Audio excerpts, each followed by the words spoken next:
bulungi. Mwebale nnyo bassebo ne bannyabo. Omurongo Katolubwama yaziikiddwa olunaku olwajjo mu Nnamungi w'omuntu wabula nga nkukuŋŋaanyiriza byonna ebyenkizo ebyabadde mu kuziika omurongo Katolubwama.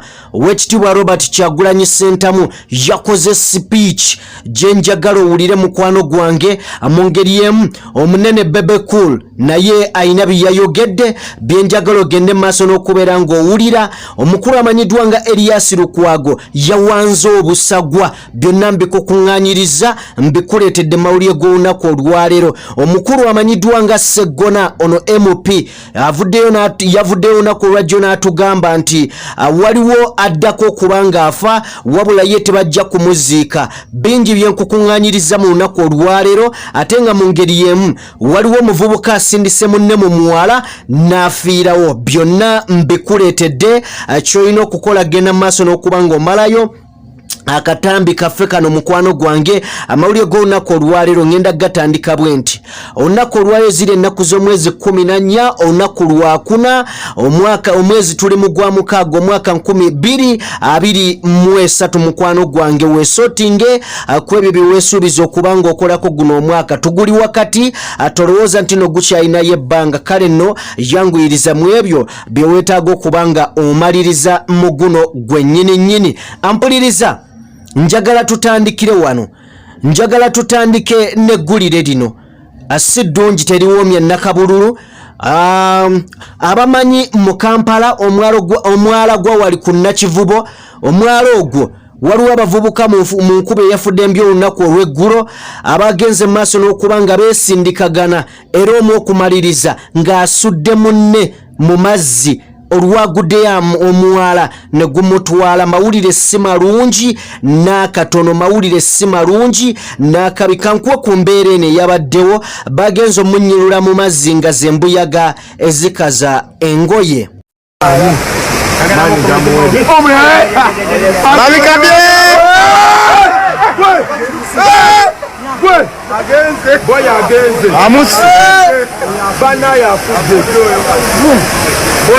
Wano abadduukirize bayanguye okulaba nga bataasa obulamu bw'omwana ono wabula ekyennaku bagenze omunnyulula mazzi nga tewakyali kye bataasa yabadde amaze okuva mu bulamu bw'ensi.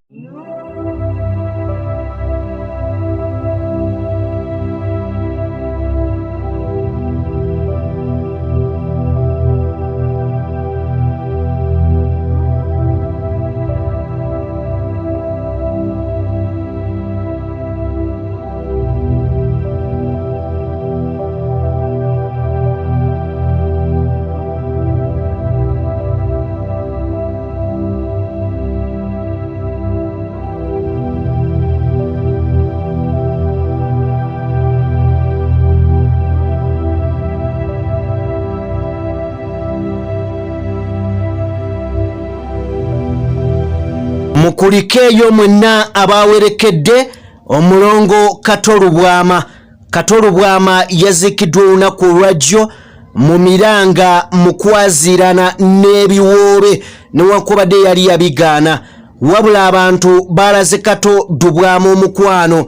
Abantu bayagadde Katolubwama mu kufa. Lwaki njogedde mu kufa? Kubanga ng'abadde mulamu ng'oba oliawo ne ssente ezisondebwa tebaziwaayo. Ampuliriza, njagala tufune ku speech ey'omukulu amanyiddwa nga Ssaalongo Erias Lukwago. Erias Lukwago yayogedde speech oba yakoze speech gye njagala ffenna tuwulire mikwano gyange. Yabadde nkulu nnyo. Nkugambye nkulondeddemu ebyo byokka ebyenkizo bye njagala tuwulire olunaku olwaleero. Tutambudde ne Aji Abudu Ngabo ng'ono mulombi wa dduwa munoonyeeko asobole okubeera ng'ate akumalira ebizibu eby'enjawulo. Kisoboka n'abali wano tebabulina. Ffenna abali wano bassebo ne bannyabo, k'ab'ekiwanda kababe bano abayero, ffenna abali wano mbakakasa. Kyagulanyi ali wano, Lukwago ndi wano, General Katumba ali wano, Sempijja. Ffenna tetulina buyinza. Eyabuwamba ali ku ndiri. Bannayuganda bannange bassebo ne bannyabuuka mbanjulire. Ba Alihila Holdings Uganda Limited bano bakafulu mu kuzimba amayumba agali ku mulembe, plumbing, electrical installation and general construction, biodigester septic tank and many more. Todda mu kukaaba nga ba Alihila Holdings Uganda Limited webali okukuyamba. Gwabetaaze n'ayagala okumanya ebisingakaawo kuba ku namba z'essimu eziri awo. Onaabafere oyagala kuteera mazzi mu nnyumba yo oba masannyalaze, kuba ku namba z'essimu eziri awo oba otusange ku ofiisi zaffe ezisangibwa ku Grand Imperial Hotel. Jjukira yeffe ba Alihila Holdings Uganda Limited. Have it all. Njagala kumaliriza nga mbasaba ekintu kimu. Mulina kale ya green, ndabye bendera wano. Munzikirize malirize. Bendera ya green njirabye. Eya nupu weri. Eya FDC wetuli. N'aba independent nga buli omu atalina kibiina wetuli. Family yetemyemu eri eyawamba obuyinza. Omu agamba muzeeyi tova ku main. Omulala agamba nti standby generator. Buli lukyanga olwaleero singa taata tabadde ku ndiri yali badde akedde kukwata lino, omwana n'akwata lino. Kati we mbasabira naffe banyini ggwanga, oba oli wa bbulu, oba oli wa green, oba oli wa red, twekolemu ekisinde. Ebisinde bibe bisatu.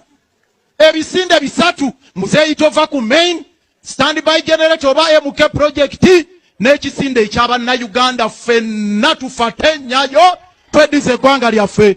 Kato wummula mirembe. Nga bwe nakugambye nti ngenda kujjiramu ebyo byokka ebyabadde ebyenkizo, ebyo byokka ebyabadde ebyenkizo. Nzikiriza nkuwa Oweekitiibwa Robert Kyagulanyi Ssentamu ng'atuuka mu kuziika, kyokka ate tulinayo ng'akomawo amasasi ne we gaavugidde. Njagala nsooke nkuwe Robert Kyagulanyi Ssentamu olabe embeera eyabaddewo, ate ng'atuuka oluvannyuma nzizeeko Bebe Cool maaso awo.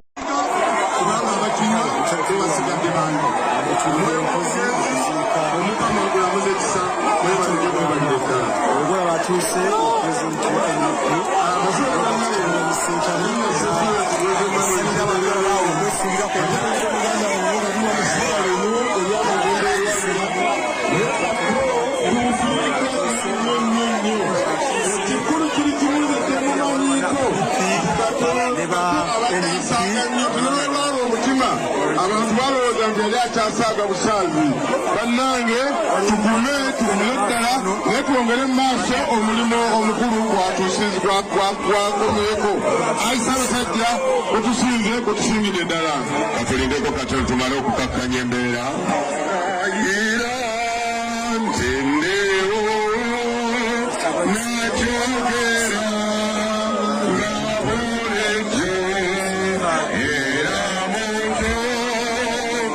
Eyo yembeera eyabaddewo ng'Oweekitiibwa Robert Kyagulanyi Ssentamu atuuka ku lumbe oba ku maziika.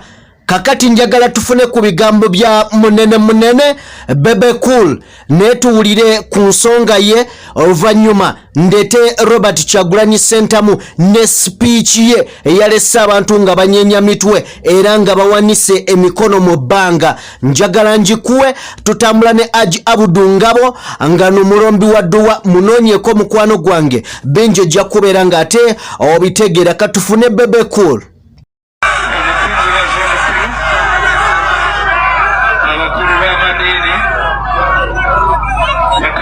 Banange abayimbi bonna bannakatemba wamu n'abawagizi baffe bannayuganda fenna abalaba kitalo ddala ekya muganda waffe mukulu waffe Mwami Kato Lubwama. Njagala okutuusa okusaasira kwange wamu ne famire yange eri famire ya Kato Lubwama, era nga nsaba Allah abagumye nga n'olunaku lwaleero bwe tulumala nsaba Allah asigale nga bakutteko ekkubo muganda waffe lyakutte erimu lye tugenda okukwata si kipya ate tekigenda kuba kikadde okusoseyo obusoosi era tujja kato lumula mirembe. Mbadde nsaba Katonda asonyiwe Kato byonna ebyamusoba naye ate ng'era naffe abayimbi kano kankayiseewo eri abantu abatulaba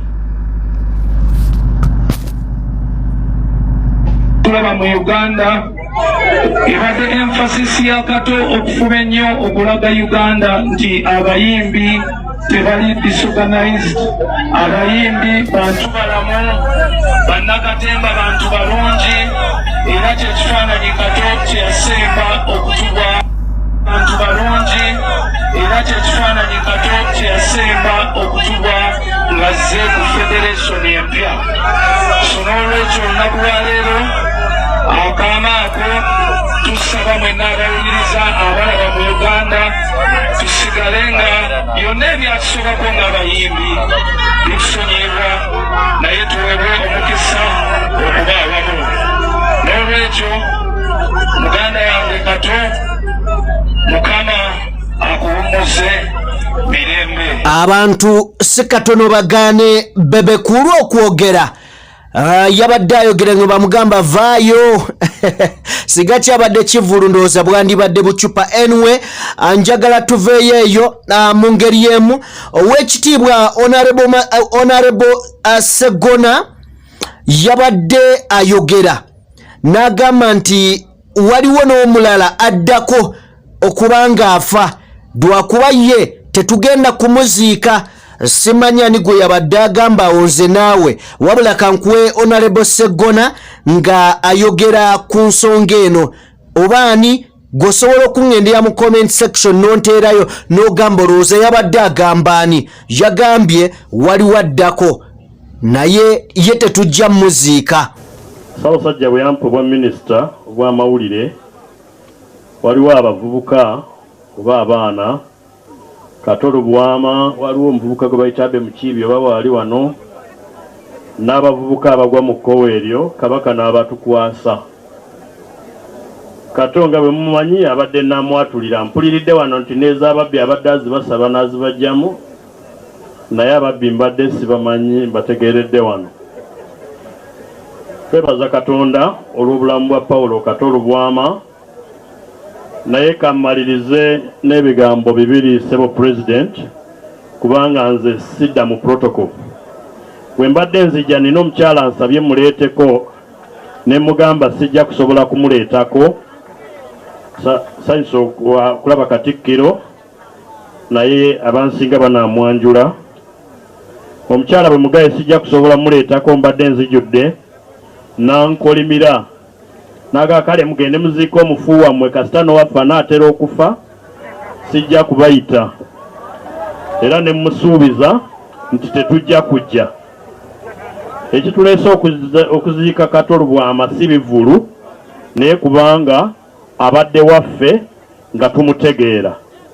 Nsanyusa okuwulira abagambye nti abadde ayogera ekigambo kyonna ekimuli ku mutima. Kambayo ekyokulabirako era mmalirize. Waliwo ennaku ezo ebigambo bye yayisanga ku lulimi lwe ne mukubira ne mugamba mutabani njagala kukulaba, nanga ow'ekitiibwa sijja kujja kukulaba kubanga byogenda okuŋŋamba mbimanyi. Ate bwe naakuwuliriza n'oŋŋamba nja kuba sikyayinza kujeemera, naye ndeka njogere ebigambo byange. Oyo ye Katolo bwama. Robert Kyagulanyi Ssentamu olunaku olw'eggulo yakoze speech gye njagala owulirize. Yakoze speech. Tutambula ne Haji Abudu Ngabo mulombi wa dduwa. Yakoze speech gye njagala owulirize, wabula nkuteereddeyo n'ekyabadde mu kkubo ng'akomezebwawo kubanga poliisi yataddewo embeera. Tugenda kusembyayo essaala ya Pastor Bujingo. Njagala naawe ogiwulirize osobole okubaako ky'otegeera ne ky'oyiga. Eno gavumenti mwe ba artist, njagala nnyo olunaku lwa leero bino ebigambo byammwe ba artist. Buli munnabitone ali wano ndwawo okufuna omukisa okwogera nammwe. ate abangi bwe njogera nammwe kubanga bakibateekamu kiri baagala nnyo batwawule temuwuliriza Bobi Wine n'abayimbi abasinga mu kyokunsemberera tebandaba ne Bobi Wine naye njagala olunaku lwaleero mwe ba artist bannange nga tusibula Katolu Bwama muwulira temusudiya musirika busirisi muwulirize olunaku lwaleero nga tusibula Katolu Bwama nsaba kye tuba tujja wano ekyomuwendo tuyige. Let us learn. Kyanaku nnyo nti batukuumye nga batusibye akatambala mu maaso naye njagala okubulira bw'ojjako akatambala ako mu maaso ojja kulaba ebintu bye tulowoozangako. So mwe ba artists nsaba mumanye, don't walk in darkness. Learn. Kiki njagala muyige? Njagala muyige omugaso gwammwe, njagala muyige amaanyi gammwe, njagala muyige ekyobugagga Katonda kye yabateeka mu ngalo. Mwe ba artists temwetaaga zi hand out. No. Twabamu ba artists bwe twabuuka ne tumanya nti bino byonna byonna industry okukyuka yeetaaga kye bayita political will. Singa abantu abatufuga baali baagala obulamu bukyuke tebeetaaga kola kintu kyonna, beetaaga kwagala bwagazi obulamu bwa art bukyuke. Obulamu gavumenti ebafuga bweba teyagala obulamu bwamwe bukyuke, amazima ga Katonda tebugenda kukyuka. Lwaki njogera bwe nti? Lwaki njogera bwe nti? Nze bwe nabuuka kyetantwala mu bukulembeze mwe ba artists mumanyi saali yala. Right? Mina yala man. No sir.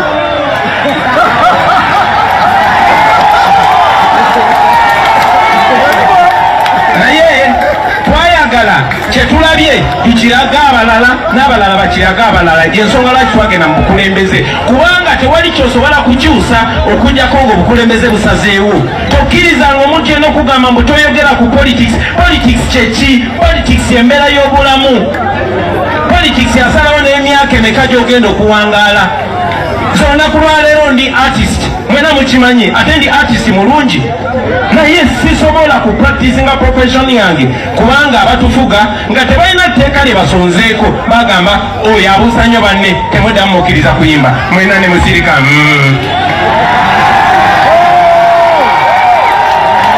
Ochegera? That is what politics does. That is what politics does. Olunaku olumu nali wa Pademani nga mukyalidde nensanga artist ng'aba Eritrea mbanzize nangamba ati aze ku recordinga Uganda kwa tasobola ku recordinga waabwe nemuga enange nze ku mixinga kayimba kange nagamba have you already given your script to the minister? Nambuza nti byoyimba minister yabikiriza kubanga Eritrea basirika mpola mpola ne batekinga step emu after another paka bafuka baslave. Era namwe mujjukira bulungi nnyo nti baali baleese amateeka nti okuyimba oluyimba obukola omuzannyo minisita alina okukkiriza. Temubijjukira? So it takes the political will. Alina otwala obudde bungi naye honorable Nsereko kankozesa eddakiika endala 3 bano ba artist ndwawo bafuna. Akanyoolagano akasinga kabaddewo nga Bobi Wine avaayo mu kuziika ayolekera adde Kampala. Ampuliriza wabaddewo vaawo mpitewo nga namungi w'omuntu yeye ku kkubo okulaba Kyagulanyi Ssentamu. Katulabe embeera eyabaddewo nzije n'essaala ya pasita.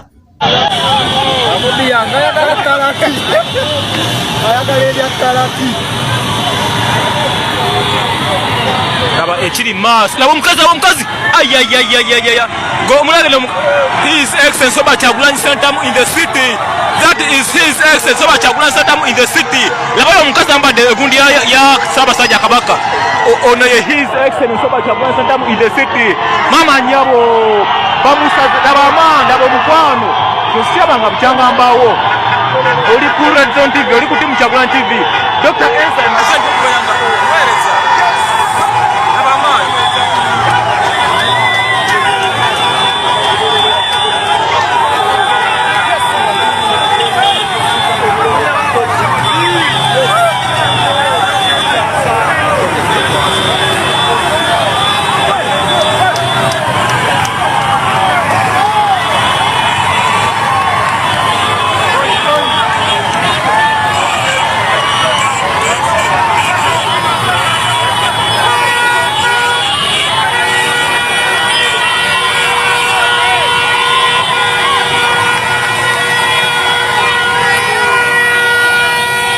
oyo ye Robert Kyagulanyi Ssentamu. Njagala tugende mu bigambo bya Pastor Bugingo wabula bifumiitirizeeko nnyo angoberera. Mbirese lwa nsonga bigambo bikulu. Nsaba obifumiitirizeeko, towulira buwulizi wabula bifumiitirizeeko. Ntambula ne Haji Abudu Ngabo nga mulombi wa dduwa, munoonyeeko ku namba y'essimu eyo. Mu ngeri emu ntambula ne Al Hila Holdings Uganda Limited, banoonyeeko nabo, ennamba eri mu langi ya green eyo yange. Nsaba nkuwe bigambo bya Pastor Bugingo. Mbikuwa nkugambye olw'ensonga bigambo nabiwulidde nga bikulu mu bulamu bwange, kyensuubira ne mu bulamu bwo ne mu bw'abalala abaabaddewo. Nze kambateere wano, saba Mukama Katonda abankuumire, mubeere bulungi, mweraba.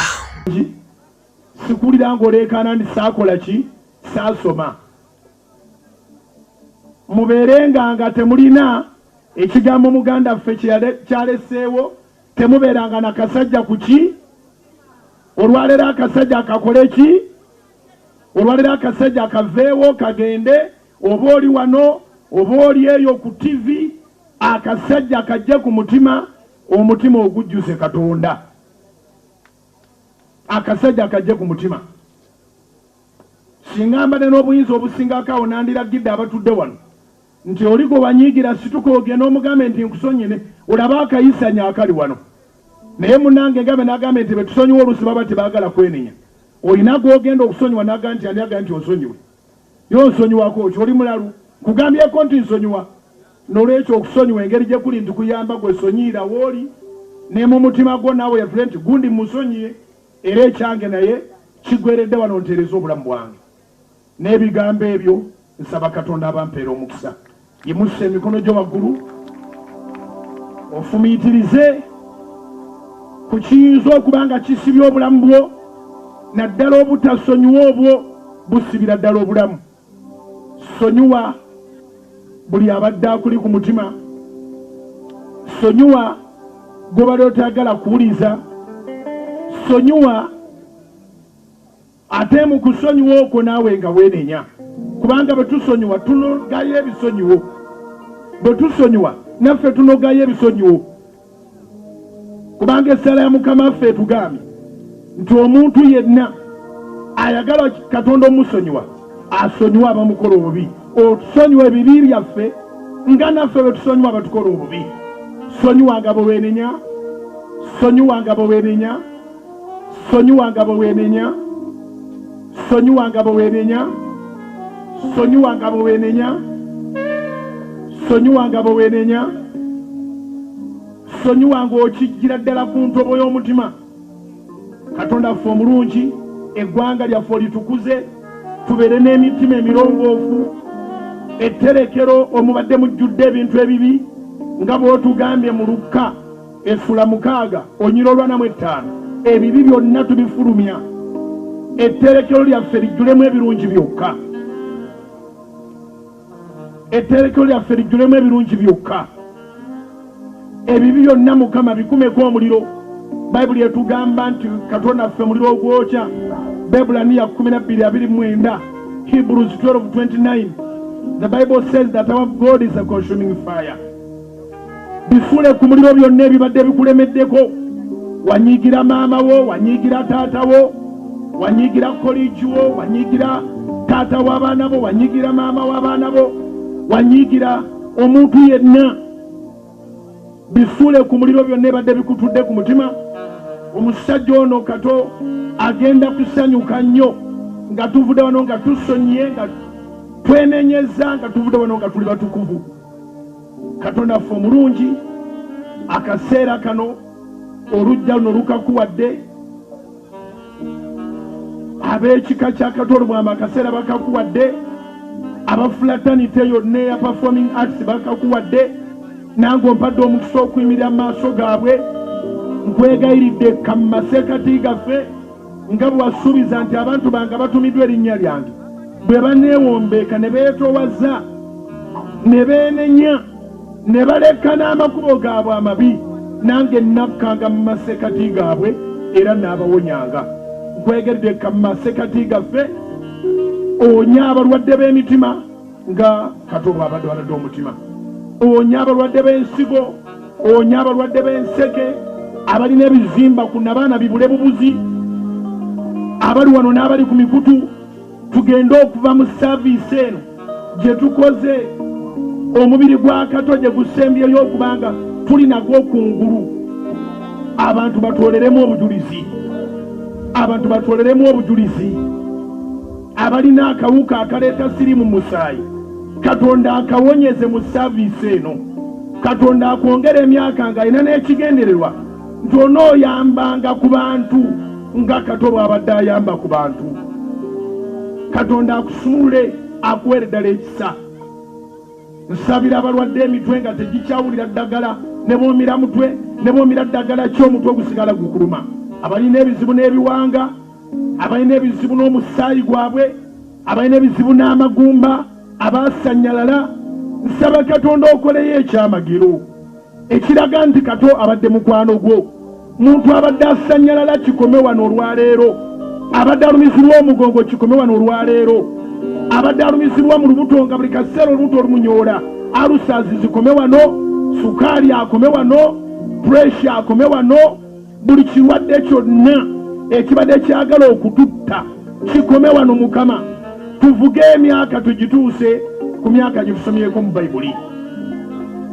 Nkwegaridde Mukama, oli Katonda atatuula wali baalubaale. Eddogo lyonna na buli maanyi ag'ekizikiza bibeere nga biva ku bantu bo mu linnya lya Yesu. Eddogo lyonna na buli maanyi ag'ekizikiza bibeere nga bivaawo mu masekati gaffe. Omuntu ave wano kye babadde bamuloga nga kivuddewo, era ne kye baali bamulogera nakyo taata okimuwenga okubisizaamu. Oba baali bamuloga butafumbirwa, oba baali bamuloga butazaala, oba baali bamuloga butagaggawala, bamuloga butakulaakulana, bamuloga aleme kuwangula mu nseera aleme kuwangaala. Ekyo kye baakola, oli Katonda yanukuza omuliro. Oli Katonda ayanukuza omuliro. Sitaani ne bw'akola atya osigala era omwokya. Oli Katonda ayanukuza omuliro. Yimusa emikono gyo nga tukusinza, weereza omuliro.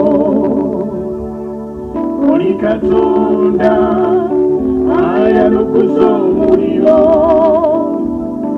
Kanja bakukoola n'oyanukuza omuliro. Oli Katonda ayanukuza omuliro. Nga tukusinza, weereza omuliro. Taata, emisango gyonna egisaliddwa Kato olw'obwama gyokye na muliro, na buli kintu kyonna ekibadde ekimwetoolodde kyokye na muliro, asaalire mu maaso go. Era tukwegaridde Mukama, na buli ali wano, buli ekibadde ekisibye obulamu bwe, oli Katonda yanukuza omuliro. Eriya yaguyita ne gukka, tusaba yanukuza omuliro mu linnya lya Mukama waffe Yesu. Yimusa emikono gyo waggulu oddemu ebigambo bino. Eyalokoka edda, Yesu ly'ekkubo n'amazima n'obulamu, Yokaana 14:6, ate nga ne Yokaana 3:10. Bayibuli egamba nti Katonda bw'ati bayagala ensi n'okwayo n'awayo omwana we omuyekka, ensona erokokere ku ye. Era Kato olw'amagwa yajja erinnya lya Pawulo. Eyalokoka edda, ddamu ebigambo bino onyweze obulokozi bwo olunaku bwe lulituuka.